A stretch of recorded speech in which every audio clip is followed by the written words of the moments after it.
السلام علیکم ورحمۃ اللہ وبرکاتہ۔ الحمد للہ رب العالمین، والصلاة والسلام علی اشرف الانبیاء والمرسلین وعلی آلہ واصحابہ اجمعین، اما بعد فاعوذ باللہ من الشیطان الرجیم، بسم اللہ الرحمن الرحیم۔ ومن احسن قولا ممن دعا الى الله وعمل صالحا وقال انني من المسلمين، صدق اللہ العظیم۔ دوست بزرگوں، اللہ تعالیٰ کا فیصلہ بندوں کے لیے جو ہوتا ہے وہ بالکل حتمی ہوتا ہے، اس کو کوئی بدل نہیں سکتا۔ قرآن کریم میں اللہ تعالیٰ فرماتے ہیں فَلَن تَجِدَ لِسُنَّتِ اللَّهِ تَبْدِيلًا، اللہ کے ضابطے کو کوئی بدل نہیں سکتا، اور اللہ کا ضابطہ ساری دنیا کے انسانوں کے لیے یہ ہے کہ اللہ تعالیٰ پوری دنیا میں جس انسان کو بھی کامیاب کریں گے وہ دین کی بنیاد پر کریں گے۔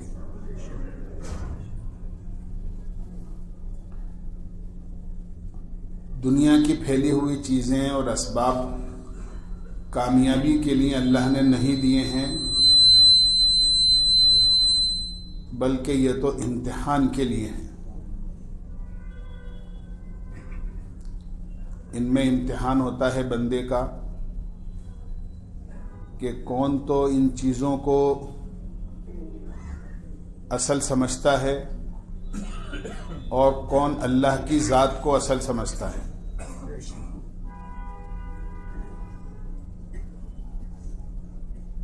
اس لیے کہ جن چیزوں سے ہوتا ہوا نظر آتا ہے حقیقت میں ان سے نہیں ہوتا، کرنے والی ذات اللہ کی ہے۔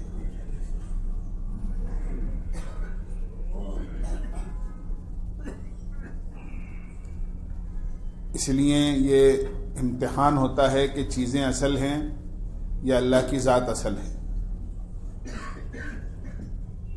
تو آج میں نے کیا دنیا کی چیزیں اور سامان اور اسباب امتحان کے لیے ہیں، اور کامیابی کے لیے اللہ نے دین دیا ہے، اور دین نام ہے خیر خواہی کا۔ اللہ کے نبی علیہ الصلاۃ والسلام نے ارشاد فرمایا الدین النصیحہ، دین نصیحت ہے، اور نصیحت کے معنی ہیں خیر خواہی کے۔ اسی لیے جتنے انبیاء علیہم الصلاۃ والسلام دنیا میں اپنی قوموں کی طرف آتے تھے وہ یہ کہتے تھے انی لکم ناصح امین، میں تمہارا انتہائی خیر خواہ ہوں۔ نبی آ کر دنیا میں انسانوں کو جو بات بتاتے تھے وہ خیر خواہی کے جذبے سے بتاتے تھے، ہمدردی، خیر خواہی، بھلائی۔ خیر خواہی کہتے ہیں بھلا چاہنا، چاہے کسی ایک آدمی کا ہو یا سب کا ہو، بھلا چاہنا۔ اور دوسرے کا بھلا چاہنا یہ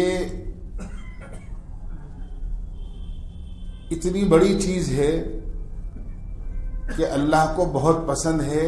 جو دوسروں کا بھلا چاہتا ہے اللہ خود اس کا بھلا کرتے ہیں، یہ معاملہ ہے۔ جو دوسروں کا بھلا چاہے گا اللہ اس کا بھلا کرے گا۔ انبیاء علیہم الصلاۃ والسلام ساری دنیا کے انسانوں کے لیے بھلائی چاہتے تھے، تو وہ دنیا میں سب سے بھلے انسان اللہ کے نزدیک شمار کیے جاتے تھے۔ دنیا میں جتنے انسان ہیں ان سب میں سب سے زیادہ مقبول اور برگزیدہ اور اللہ کے قریب جو بندے ہوتے ہیں وہ انبیاء علیہم الصلاۃ والسلام ہوتے ہیں۔ چونکہ وہ ساری دنیا کے لیے بھلائی چاہتے ہیں تو وہ اللہ کو بھی محبوب ہوتے ہیں۔ دوسروں کے لیے بھلائی چاہنا اللہ کے نزدیک اتنا محبوب ہے۔ اللہ نے دنیا میں بہت ساری مخلوقات پیدا کی، بڑی چھوٹی۔ ان تمام مخلوقات میں چینٹی بھی ایک مخلوق ہے۔ ہم جانتے ہیں اس کی کیا حیثیت ہے، کتنا چھوٹا جانور ہے، بے حیثیت۔ لیکن قرآن کریم میں اللہ تعالیٰ نے حضرت سلیمان علیہ السلام کے واقعے میں ایک چیٹی کا واقعہ بیان فرمایا ہے کہ ایک مرتبہ سلیمان علیہ السلام کا لشکر آ رہا تھا، کیونکہ سلیمان علیہ السلام کے ساتھ ان کی ساری فوج، ان کے درباری چلا کرتے تھے، اور ایک بڑا قافلہ ہوتا تھا، کیونکہ وہ بادشاہ بھی تھے اور نبی بھی تھے۔ اللہ نے ان کو ایک تخت دیا تھا جو ہواؤں میں اڑتا تھا، اور اس کی برق رفتاری اور تیز رفتاری کا عالم یہ تھا غدوها شہر و رواحها شہر۔ زمین پر چل کر ایک مہینے میں جتنی دور پہنچا جاتا ہے، ایک صبح یا ایک شام میں وہ تخت ہواؤں میں اڑ کر پہنچ جاتا تھا۔ اس زمانے کا راکٹ یا ہوائی جہاز تھا وہ۔ تو پورے لشکر کے ساتھ ایک جگہ اترنے والے تھے، وہاں چیٹیوں کا ایک غول تھا جو زمین پر پھیلا ہوا تھا۔ ایک چیٹی کے دل میں یہ خیرخواہی پیدا ہوئی کہ یہ لشکر آ رہا ہے اور میری پوری قوم زمین پر پھیلی ہوئی ہے، اگر قوم کو پتہ نہیں چلا تو یہ سب چیٹیوں کو اپنے پیروں میں رون ڈالیں گے، میری قوم تو ختم ہو جائے گی۔ تو اس نے آواز لگائی، اور اللہ نے اس کی آواز کو اور اس کے بول کو اپنے پاک کلام میں نقل فرمایا ہے۔ یا ایھا النمل ادخلوا مساکنکم لا یحطمنکم سلیمان وجنودہ وہم لا یشعرون۔ اے میری قوم، تم اپنے بلوں میں داخل ہو جاؤ، کیونکہ سلیمان علیہ السلام کا لشکر آ رہا ہے، کہیں ایسا نہ ہو کہ وہ تمہیں اپنے پیروں کے نیچے ڈرون ڈالے اور انہیں پتہ بھی نہ ہو کہ ان کے پیروں کے نیچے کون آ گیا۔ اللہ کو چیٹی کی اپنی قوم کے ساتھ یہ خیرخواہی اتنی پسند آئی کہ اللہ نے اس واقعے کو اپنی پاک کلام میں اور پاک کتاب میں نقل فرما دیا۔ بلکہ واقعات و سلیمان علیہ السلام کا بڑا تفصیل سے اس صورت میں بیان کیا گیا ہے، لیکن اللہ نے اس پوری صورت کا نام ہی سورہ نمل یعنی چینٹیوں والی صورت رکھ دیا۔ یہ خیرخواہی کا جذبہ اللہ کے نزدیک اتنا محبوب ہے کہ ایک معمولی جانور جس کی بظاہر کوئی حیثیت نہیں ہے، جب اس نے اپنی قوم کی ہمدردی اور قوم کی خیرخواہی کی فکر کی تو اللہ نے اس کا ذکر اپنی پاک کتاب میں کر دیا، اور قیامت تک اس کو پڑھا جاتا رہے گا۔ تو عرض میں نے کیا کہ یہ نصیحت، خیرخواہی، یہ بڑی چیز ہے، اور دین نام ہی خیرخواہی کا ہے۔ اسی لیے ضروری ہے، جس طرح انبیاء علیہم السلام دنیا میں تشریف لا کر انسانوں کو خیرخواہی کے جذبے سے اچھی بات بتاتے تھے، آج یہ سلسلہ ختم ہو گیا۔ حتیٰ کہ بڑے بھی اپنے چھوٹوں کو نصیحت ایسا نہیں کرتے جو کرنی چاہیے تھی۔ ایک خیرخواہی ہوتی ہے جس میں صرف دنیاوی فائدہ ہوتا ہے، ایک خیرخواہی ہوتی ہے جس میں آخرت کا فائدہ ہوتا ہے، آخرت کی زندگی، ہمیشہ کی زندگی، وہ کبھی ختم نہیں ہونے والی زندگی۔ آج ایک بڑا اپنے چھوٹوں کو، باپ اپنے بیٹوں کو یہ تو کہتا ہے، بیٹا ذرا جلدی اٹھا کرو، دکان وقت پہ کھولا کرو، بیٹا ذرا جلدی اٹھا کرو کہ تمہیں اپنے کام پر جانا ہے، اگر کوئی جاب کرتا ہے تو جاب پر جانا ہے تمہیں۔ لیکن کوئی باپ اپنے بچوں کو بہت کم ایسے ہوں گے جو اس بات کی نصیحت کرے کہ بیٹا جلدی اٹھا کرو، نماز قضا نہیں ہونی چاہیے۔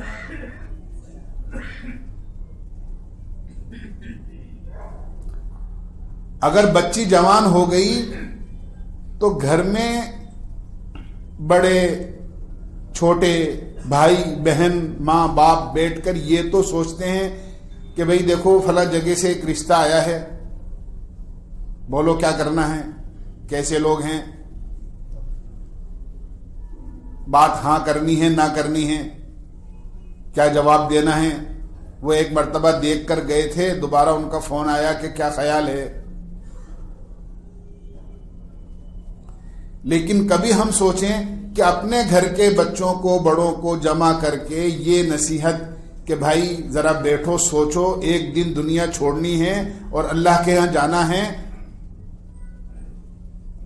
زندگی میں جو کچھ کیا ہے بیٹا اس کا حساب و کتاب اللہ کے ہاں دینا ہے۔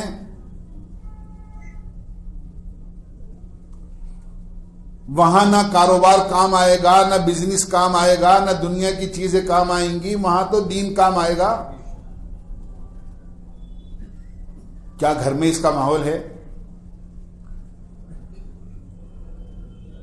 کبھی دن میں 2 دن میں 4 دن میں 6 دن میں 8 دن میں ایک گھر کا بڑا جس طرح اپنے کاروبار کے لیے کہ بھائی دیکھو کاروبار میں لاس ہو رہا ہے، کیا بات ہے، کہاں سے یہ مسئلہ ایسا پیدا ہو رہا ہے جس بجائے نفع کے نقصان ہو رہا ہے، کاروبار نقصان میں جا رہا ہے، بھائی ذرا سوچو، دکان نقصان میں جا رہی ہے، بزنس میں جو فائدہ ہونا چاہیے تھا وہ نہیں ہو رہا۔ دنیا کے تو ساری چیزوں کے مشورے ہیں لیکن آخرت کی کوئی بات، یہ آج چیز ختم ہو گئی۔ ایک زمانہ تھا کہ ماں بھی اور باپ بھی، بڑے بھی اور چھوٹے بھی، نصیحت چھوٹے سنتے تھے اور بڑے اپنے بڑوں کی، بڑے چھوٹوں کو نصیحت کرتے تھے اور اس کا بڑا نفع ہوتا تھا۔ حضرت عبد القادر جیلانی رحمۃ اللہ علیہ کے متعلق ہم نے بارہا سنا ہوگا، بچپن میں علم حاصل کرنے کے لیے اپنے گھر سے روانہ ہوئے اور ماں نے قافلے کے ساتھ انہیں روانہ کیا۔ لیکن یہ نہیں کہا کہ بیٹا ذرا اپنے کھانے پینے کا خیال رکھنا، اپنی صحت کا خیال رکھنا۔ ماں نے رخصتی کے موقع پر کچھ پیسے کام کے لیے دیے کہ ضرورت میں کام میں لے آنا، لیکن ساتھ ساتھ یہ نصیحت کی کہ بیٹا جھوٹ مت بولنا، کبھی بھی کبھی جھوٹ مت بولنا، بس ایک نصیحت کی بیٹا کبھی زبان سے جھوٹ مت بولنا۔ راستے میں جس قافلے میں وہ تھے اس قافلے کو ڈاکوؤں نے لوٹا، ہر ایک سے پوچھتے تھے ڈاکو تمہارے پاس کیا ہے، ہر ایک اپنا مال چھپاتا تھا، وہ تلاشی لیتے تھے، مل جاتا تھا۔ جب ان کا نمبر آیا تو ان سے پوچھا تمہارے پاس کیا ہے، انہوں نے کہا میرے پاس 40 اشرفیاں ہیں۔ کہ کہاں ہیں؟ کہ یہ میری آستین میں میری ماں نے سی دی ہیں، اس میں ہے۔ حیران رہ گئے، سب اپنا مال چھپا رہے ہیں، بتانے سے گریز کر رہے ہیں، یہ بچہ صاف کہہ رہا ہے 40 اشرفیاں ہیں اور ہمارے پوچھنے پر بتا بھی رہا ہے کہ یہ میری ماں نے یہ میری آستین میں سی دی ہیں اس کو۔ کہ بیٹا کیا بات ہے، لوگ اپنا مال چھپا رہے ہیں، تم اپنا مال بتا رہو، جبکہ تمہیں پتا ہے کہ ہم نے لوگوں کا مال چھین لیا، تم سے بھی چھین لیں گے۔ کہ نہیں، میری ماں نے نصیحت کی تھی کہ بیٹا جان جائے تو جانے دینا لیکن کبھی جھوٹ مت بولنا۔ اس نصیحت کی بات کا ڈاکوؤں کے قافلے پر ایسا اثر ہوا کہ انہوں نے سب کا مال واپس کیا اور توبہ کی اور اللہ کے نیک بندے بن گئے۔ یہ نصیحت کی باتوں کے اثرات ہوتے تھے۔ آج تو نصیحتیں ختم ہو گئی، نہ نصیحت کرنے والے ایسے رہے اور نہ نصیحت کو ماننے والے ایسے رہے۔ ایک ماں نے نصیحت کی، اس کی نصیحت کے اثر سے پورا قافلہ جو غلط کاموں پر لوگوں کو نقصان پہنچانے پر لگا ہوا تھا، اللہ نے توبہ کی توفیق دے دی۔ حضرت لقمان حکیم رحمۃ اللہ علیہ کی تو نصیحتوں کے قرآن کریم میں پورا رکوع، پوری سورت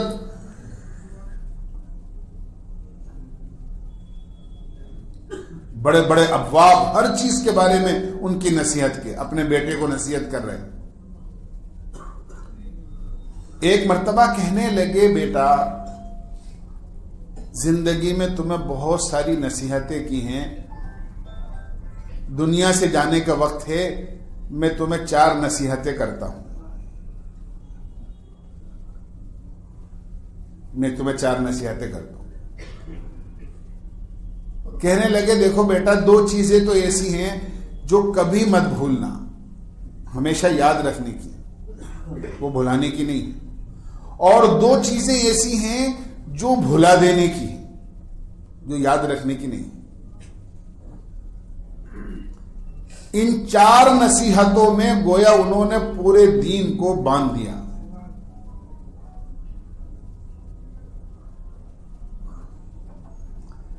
فرمایا جو چیز یاد رکھنے کی ہے اس میں پہلے اللہ کی ذات ہے، اللہ کو کبھی مت بھلانا، وہ ہمارا خالق اور مالک ہے، وہ ہمارا پیدا کرنے والا ہے، ہمیشہ ہر موقع پر اسے یاد رکھنا۔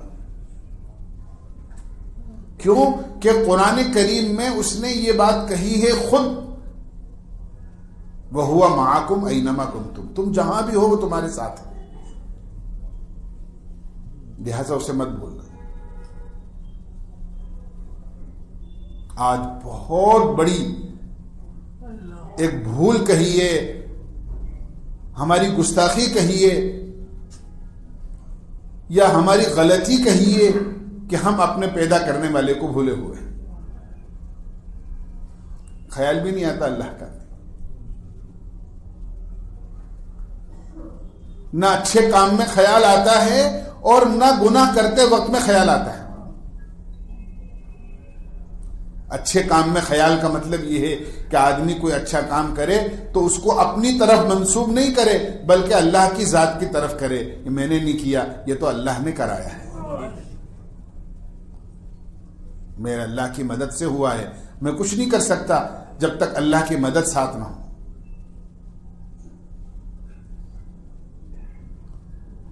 غلطی کرتے وقت میں آدمی بھول جاتا ہے کہ اللہ بھی دیکھ رہا ہے۔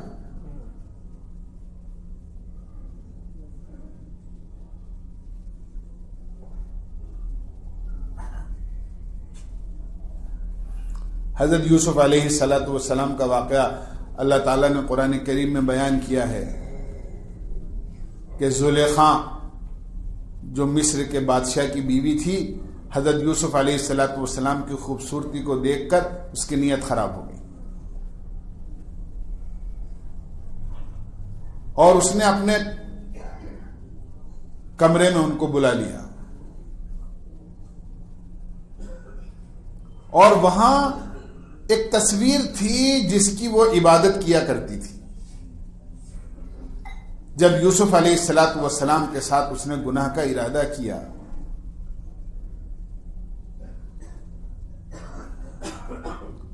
تو اس کے اوپر چادر ڈال دی۔ یوسف علیہ السلام نے ارشاد فرمایا، کہنے لگے کہ تو نے اس کے اوپر تو چادر ڈال دی، لیکن وہ خدا جس نے تجھے اور مجھے پیدا کیا ہے اس کے اوپر کون سی چادر ڈالے گی، وہ تو دیکھ رہا ہے۔ لا تأخذہ سنۃ ولا نوم، نہ اسے اونگ آتی ہے نہ اسے نیند آتی ہے۔ اور یوسف علیہ السلام کو اللہ نے بچا دیا۔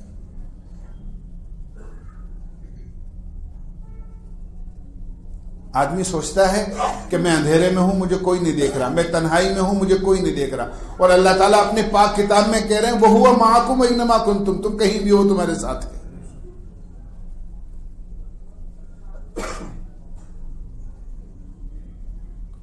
تو فرمایا ایک اللہ کی ذات ایسی ہے جو بھلانے کی نہیں ہے، ہمیشہ اگر اسے یاد رکھو گے تو کہیں چوٹ نہیں کھاؤ گے، کہیں غلط کام نہیں کرو گے۔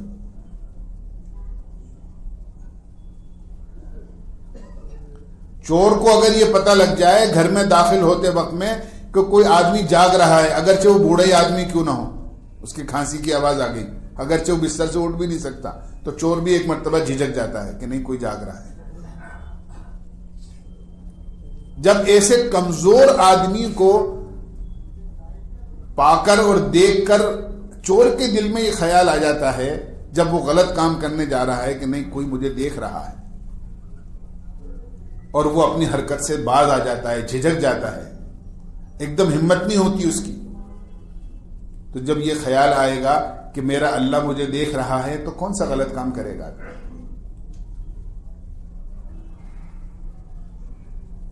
تو پہلی نصیحت فرمائی کہ بیٹا اللہ کو ہمیشہ یاد رکھنا، اللہ کی ذات بھلانے جیسی نہیں ہے، ہمیشہ اللہ کو یاد رکھنا۔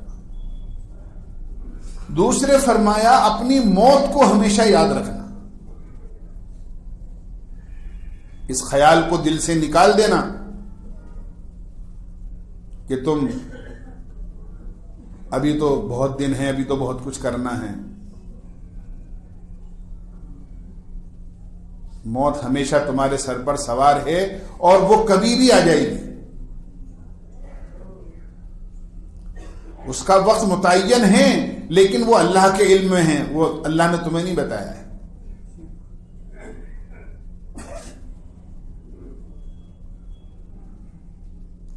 اور دنیا میں برائیوں کے کرنے کی ایک بہت بڑی وجہ بھی یہ ہے کہ آدمی اپنے مرنے کو بھول جاتا ہے کہ مجھے بھی تو مرنا ہے اور اللہ کو حساب و کتاب دینا ہے۔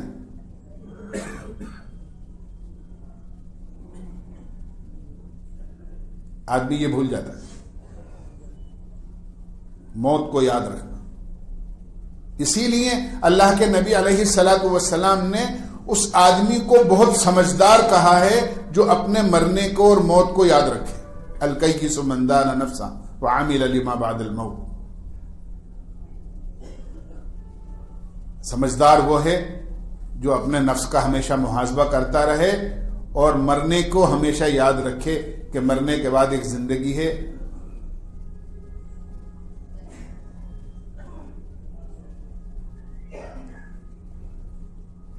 دنیا میں تو بچوں کو اسکولوں میں یہ سکھایا جاتا ہے کہ بیٹا اسے یاد رکھو، ہمیں جینا ہے اور جینے کے لیے کچھ کرنا ہے۔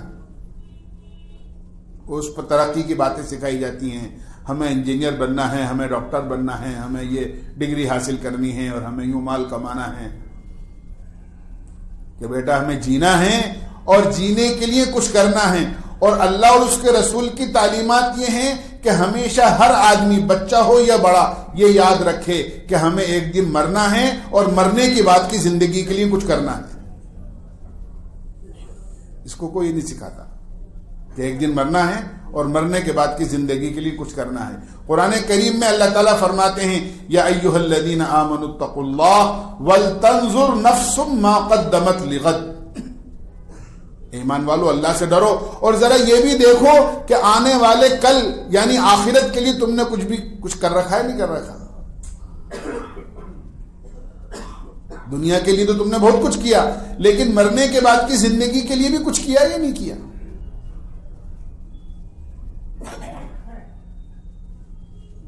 آج اس کی فکر نہیں، اللہ تعالیٰ یاد دلا رہے ہیں، اس کو بھی سوچا کرو کہ مرنے کے بعد کی دنیا کی زندگی کے لیے تو بہت کچھ کر رہے ہو، لیکن اپنی آخرت کے لیے بھی تم نے کچھ کیا نہیں کیا۔ آج موت کا تذکرہ تو برا سمجھا جانے لگا، لوگ کہتے ہیں یار کیا بات شروع کر دی، ذرا دوسری بات کرو۔ کوئی موت کا تذکرہ شروع کر دے، اللہ کے نبی علیہ الصلاۃ والسلام سے حضرت عائشہ رضی اللہ عنہا نے پوچھا، اے اللہ کے نبی کیا کوئی آدمی دشمن کی تلوار سے قتل کیے جائے بغیر بھی شہیدوں میں داخل ہو سکتا ہے؟ کہ اللہ تعالیٰ اس کو بغیر دشمن کی تلوار کے شہیدوں میں داخل کر دے؟ اللہ کے نبی علیہ الصلاۃ والسلام نے ارشاد فرمایا، ہاں عائشہ بالکل، جو آدمی اپنی موت کو روزانہ 25 مرتبہ یاد کرے، فرمایا اللہ تعالیٰ اس کو بستر پر بھی مرے گا تو شہیدوں میں اللہ داخل کر دے گا۔ آج ایک دفعہ بھی یاد نہیں کرتے، خیال ہی نہیں آتا بھائی ایک دن مرنا ہے، اللہ کو جواب دینا ہے، پوری زندگی کا حساب دینا ہے۔ تو حضرت لقمان اپنے بیٹے کو کہہ رہے ہیں، بیٹا ایک تو اللہ کو کبھی مت بھولنا اور ایک موت کو کبھی مت بھولنا، ہمیشہ یاد رکھنا بھائی ایک دن مرنا ہے، کیا ہوگا میرا، یہ سب چھوٹ جائے گا جو دنیا میں ہے۔ یہ دونوں چیزیں فرمایا یاد رکھنے کی ہیں. دو چیزوں کے بارے میں فرمایا دو چیزیں ایسی ہیں جو کبھی یاد رکھنے کی نہیں ہیں, بھول جاؤ ان کو. ایک وہ نیکی جو تم نے کسی کے ساتھ کی ہو, تم نے کسی کے ساتھ بھلائی کی کر کے بھول جاؤ. یہ نہیں کہ یاد رکھو اور اس کو احسان جتاتے رہو اس کے اوپر, بھول گئے ہم نے تمہارے ساتھ یہ کیا تھا, ہم تمہارے کبھی کام آئے تھے. قرآن کریم میں اللہ نے اس سے سخت منع کیا ہے. لا تبطلوا صدقاتکم بالمن والاذى, احسان جتا کر اپنی خیر خواہی کے ثواب کو ختم مت کرو. تم نے اگر کسی کی مدد کی ہے تو کبھی احسان جتا کر اپنے ثواب کو اور اجروں کو ختم مت کرو. احسان جتانا کہ آدمی یاد رکھے کہ ہاں ان کے ساتھ ہم نے کبھی یہ کیسا کیا. بھلائی کرو اللہ کے لیے کرو, کر کے بھول جاؤ. نیکی کر کنویں میں ڈالو, دنیا میں نہیں لینا اس کا بدلہ, اللہ کے یہاں لینا ہے. تو فرمایا ایک وہ نیکی وہ بھلائی جو تم نے کسی کے ساتھ کی ہو اسے بھول جاؤ. دوسرے فرمایا ایک وہ برائی جو کسی نے تمہارے ساتھ کی ہو اسے بھول جاؤ. کسی نے کبھی تمہیں برا کہہ دیا, کسی سے کوئی تکلیف پہنچ گئی, کبھی کوئی بات ایسی ہو گئی, تو یہ نہیں کہ آدمی گرہ باندھ کر اپنے دل کے اندر بیٹھ جائے کہ ہاں یہ وہی ہیں جنہوں نے ہمارے ساتھ ایسا کیا تھا. نہیں, بھول جائے, اللہ کے لیے معاف کر دے. اور قرآن کریم میں اللہ تعالیٰ فرماتے ہیں وَلْيَعْفُوا وَلْيَصْفَحُوا أَلَا تُحِبُّونَ أَن يَغْفِرَ اللَّهُ لَكُمْ, تم دنیا میں یہ لوگوں کو معاف کیا کرو, درگزر کیا کرو. اگر کسی نے تمہارے ساتھ کچھ کر دیا ہے تو اس کو بھلا دیا کرو. کیا تم یہ پسند نہیں کرتے ہو کہ قیامت میں اللہ تمہیں بھی معاف کر دے, تمہیں بھی درگزر کر دے؟ تم دنیا میں لوگوں کو معاف کرو گے, درگزر کرو گے, اللہ قیامت میں تمہیں درگزر کرے گا, اللہ تمہیں قیامت میں معاف کرے گا. یہ چار نصیحتیں اپنے بیٹے کو کی, بیٹا دو چیزیں یاد رکھنے کی ہیں اور دو چیزیں بھلا دینے کی. تو عرض میں نے کیا کہ دین تو سارا کا سارا نصیحت ہے, خیر خواہی ہے. آدمی دوسروں کے ساتھ خیر خواہی کرے گا, اللہ تعالیٰ اس کے ساتھ خیر خواہی کرنے والے پیدا کریں گے, یا اللہ تعالیٰ خود اپنے اس بندے کے ساتھ جو دوسروں کی خیر خواہی کرتا ہے, اللہ اس کے ساتھ خیر خواہی کا معاملہ کرتے ہیں دنیا میں بھی اور آخرت میں بھی. اللہ ہمیں سمجھنے کی اور عمل کی توفیق نصیب فرمائے. وآخر دعوانا